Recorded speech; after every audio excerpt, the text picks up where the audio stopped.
They should understand it. And the basic purpose of this discussion, primarily in this particular premises, is to aware the people from diverse social backgrounds. So sir का Vinita I offered sir कि should be in the last school, तो sir ने कहा कि नहीं, in the hostels we have people from Hindi, Urdu, we can have from political science, history department, computer sciences. So Vinita should not be restricted to police and the life. It must be a common word for all the people, all the public. So thanks once again, ma'am. So I would like to invite Advocate Sugandh Gatotra to show some light on the new criminal. मैं अपनी duties पूरी कर रहा हूँ या कर रही हूँ, that will make the things better instead of pointing fingers all the time at the other person. जो बाइक चलाते हैं चलान and that चलान कि पुलिस इन्वेस्टिगेट कैसे करती है. Besides that, जो extra responsibilities पुलिस के ऊपर BNSS में डाली हैं, what are those, right? So let's focus upon.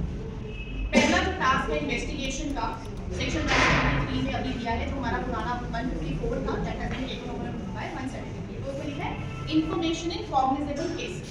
ठीक है, बाकियों के लिए दो तरह के केसेस होते हैं, कॉग्निजेबल और नॉन कॉग्निजेबल. ज्यादा हिनस कॉग्निजेबल, कम हिनस नॉन कॉग्निजेबल. ठीक है, तो कॉग्निजेबल केसेस में इंफॉर्मेशन होगी तो क्या होगा. तो पहले प्रोसेस क्या था कि आप whoever is the informant, he makes an information to the police and then police should to record the same into a register which was prescribed by the state government. अब state government क्यों prescribe करती है, क्योंकि home जो है state entry में आता है. ठीक है, इसलिए पुलिस जो है उसका जितना भी working है, if I'm not wrong, that is taken up by the state government. So whatever they have prescribed, तो उनका एक register होता था जिसमें triplicate में पुलिस एंट्रीज करती थी. अब ट्रिप्लीकेट क्यों करती थी, उसका भी एक रीजन है. एक कॉपी जो होती थी वो इन्फॉर्मेंट को दिया जाता था, दूसरा कॉपी चलान के साथ कोर्ट में दिया जाता था, और तीसरा कॉपी पुलिस अपने पास रखती थी. बिकॉज एफआईआर जो रिकॉर्डेड इन्फॉर्मेशन है, जिसको हम एफआईआर बोलते हैं, जुबानी वाले को एफआईआर नहीं बोलते हैं.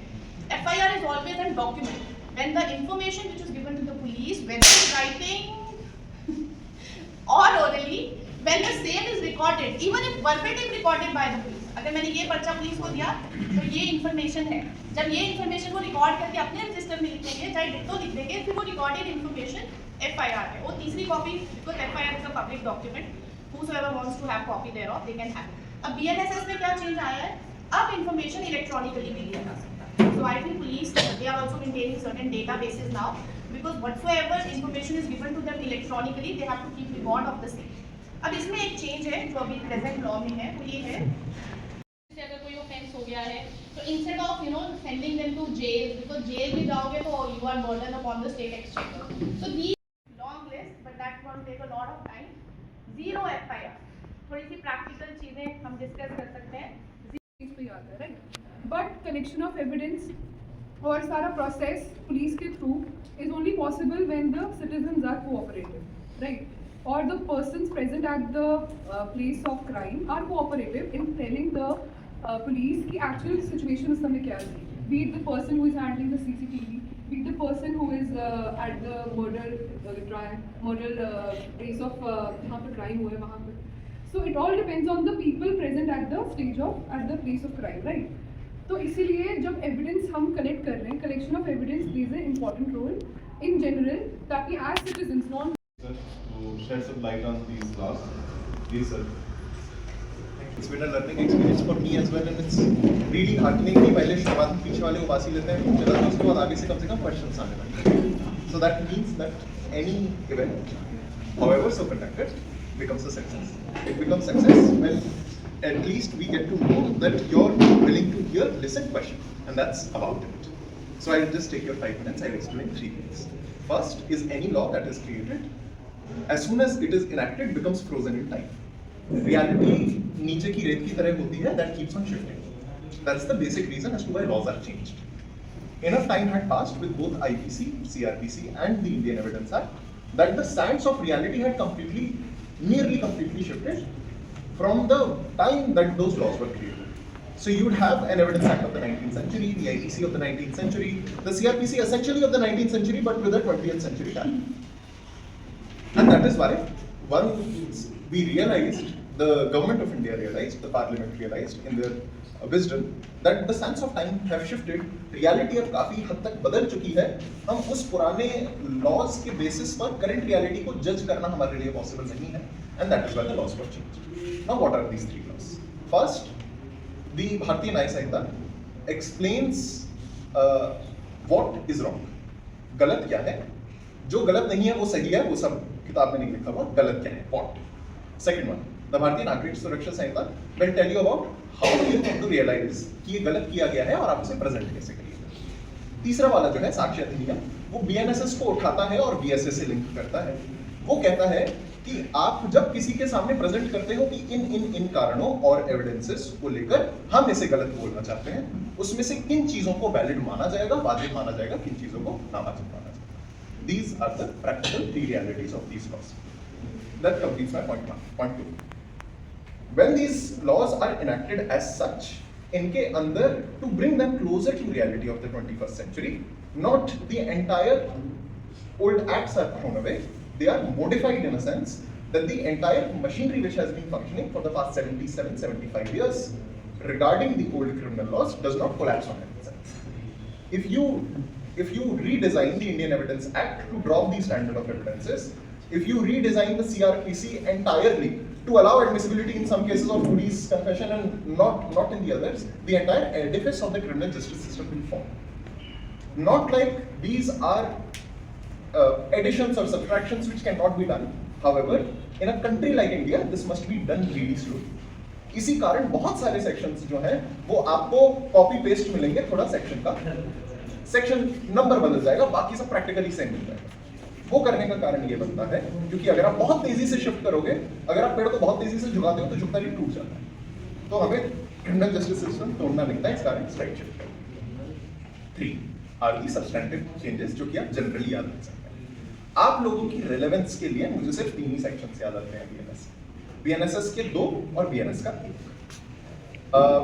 BNS का जो 1 है वो currently because of people of your age जो सेक्शन आपको पता होना चाहिए वो है सेक्शन 69 BNS जो कि बात करता है rape under deceitful means, which basically means कि अगर किसी भी लेडी का किसी को भी प्रॉमिस किया जाता है कि उस लेडी से शादी कर ली जाएगी और उसके एवज में in lieu of the said promise जो कि शुरुआत से ही कोई फुलफिल करने की उम्मीद नहीं थी लड़के की तरफ से, उसके साथ फिजिकल रिलेशंस बनाए जाते हैं, वो बाय अ स्पेसिफिक सेक्शन रेप कराती है. How is that relevant to you? You guys are in the age जब आप सब लोग रिलेशनशिप्स में होंगे. सब लोग या तो रिलेशनशिप्स में होंगे या फिर उस तरफ डायरेक्शन जा रहा होगा. You, somebody in your family, your friends are of that age जबकि आप लोग रोमांटिक रिलेशनशिप्स में या तो इन्वॉल्व होना शुरू होंगे या कंटिन्यू चल रहे हैं. Section 69 is a word of caution. It is a word of caution in the sense as to be careful as to who you are getting serious with. Be careful with the relations that you are maintaining with your significant other. Otherwise, main difference between sedition and treason. वो पहले British rule of territory of India के बारे में बात करते थे, अब वो lawfully established government of India के बारे में बात करते हैं. Practically the same. सो पहले वो होता था कि राज्य के खिलाफ आपने कुछ कर दिया है. इनिशियल पॉइंट ऑफ कंटेंशन ये था कि राज्य का होता है, रूल इज राज्य, द टाइम ऑफ एंडिंग. अब उन्होंने कर दिया lawfully established government of India. They have defined राज्य, deleted the section which had a bad PR और अच्छी पीआर ने 153 के आसपास में निकल गए. And that's it.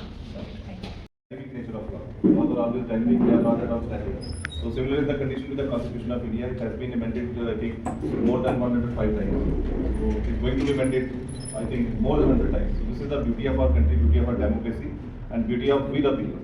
So once again, thanks a lot, sir. So now I would like to ask my Advocate Gokar to say something about these laws from live perspective. Please. Good evening all the team, please. बाकी मेरे सारे colleagues हैं, साथी हैं, दोस्त हैं, मेरी colleague ने और मैम ने बहुत अच्छे से आपको एक्सप्लेन किया न्यू लॉज के बारे में.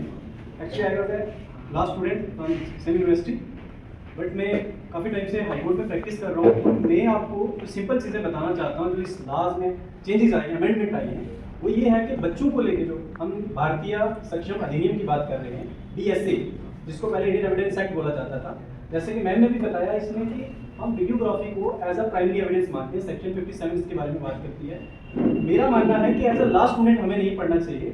एज अ लेमैन भी, हम जो लेमैन लोग हैं या हम लोग जो स्टूडेंट हैं, हम सबको लॉ की नॉलेज होनी चाहिए ताकि हमें अवेयर रखिए. हमारा डिस्कशन करने का मकसद क्या है कि आम जनता को नहीं बल्कि आप लोगों को, क्योंकि आप लोग यूनिवर्सिटी लेवल में पढ़ रहे हो, आपको अवेयर किया जाए लॉज के बारे में.